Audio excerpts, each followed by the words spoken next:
ही मागणी मान्य करा, निवडणूक रद्द करा, असं थोडंच आहे.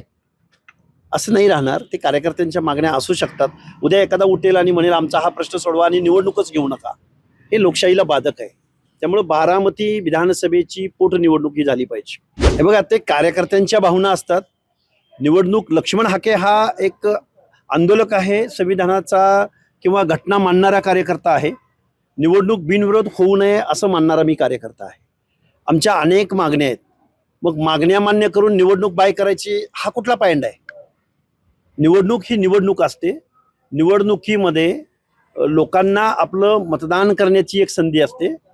ही मागणी मान्य करा, निवडणूक ही मागणी मान्य करा, निवडणूक रद्द करा, असं थोडंच आहे.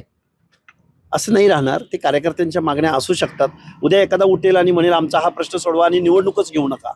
हे लोकशाहीला बाधक आहे. त्यामुळे बारामती विधानसभेची पोटनिवडणूक ही झाली पाहिजे. आम्हाला सुनेत्राताईंच्या बाबतीमध्ये सुद्धा आम्हालाही सहानुभूती आहे, आमच्याही मनामध्ये सहवेदना आहेत. पण सुनेत्राताईंना पार्थ पवारांप्रमाणे, शरदचंद्रजी पवारांप्रमाणे बिनविरोध इथल्या शासनकर्त्यांना परत एकदा माझी विनंती आहे की तुम्ही बिनविरोध सुनेत्राताईंना विधान परिषदेवर घ्या. विधान परिषदा अगदी जवळ आलेल्या आहेत. बारामतीमधली निकोप तुम्ही एखादा कार्यकर्ता पदाधिकारी तुम्ही उतरवा या निवडणुकीमध्ये. निवडणूक सुनेत्राताईंच्या सहानुभूतीच्या पदराआडून लढू नका. इथे एक तुमचा पदाधिकारी कार्यकर्ता उतरवा. मग आम्ही आमचे कार्यकर्ते, तुम्ही वर्षभरामध्ये काय दिवे लावलेत महाराष्ट्रामध्ये, तुम्ही कसं ओबीसींच्या बाबतीमध्ये वागले आहात, कसं इथलं दीनदलितांच्या बाबतीमध्ये वागलेले आहात, बजेटमध्ये तुम्ही कसं वागलेले आहात. तुम्ही इथं 18 वेगवेगळ्या जात समूहांच्या 18 महामंडळांची घोषणा केली. त्या महामंडळांचा अध्यक्ष सुद्धा तुम्ही निवडू शकला नाही. त्यांना बजेट देऊ शकला नाही, त्यांना कार्यालय देऊ शकला नाही. सर्वसामान्य सामाजिक न्यायाच्या प्रतीक्षेत असलेल्या लोकांच्या मुलांना तुम्ही स्कॉलरशिप देऊ शकत नाही, वसतिगृह देऊ शकत नाही. असे अनेक प्रश्न आहेत. या प्रश्नावर आम्हाला राज्यकर्त्याला घेरायचंय. आम्ही एक आंदोलक म्हणून गेली कित्येक महिने, वर्ष आम्ही या महाराष्ट्रामध्ये आंदोलन करतो आहोत. परंतु आमच्या आंदोलनाकडं बघायची साधी तस्ती सुद्धा इथले राज्यकर्ते लोक घेत नाहीत.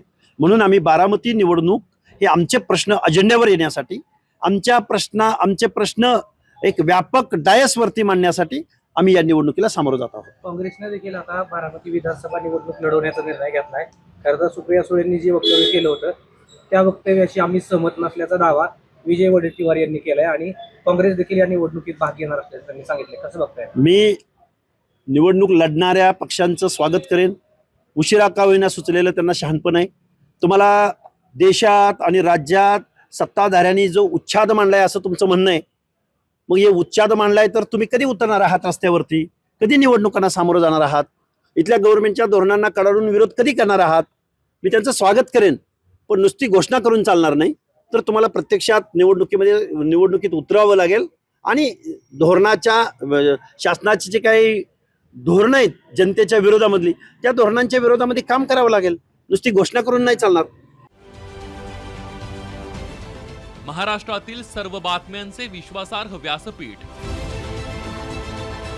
सकाळच्या सर्व सोशल मीडिया प्लॅटफॉर्मला लाईक, फॉलो आणि सबस्क्राईब करा. तसंच सर्व नोटिफिकेशनसाठी बेल आयकॉन प्रेस करायला विसरू नका.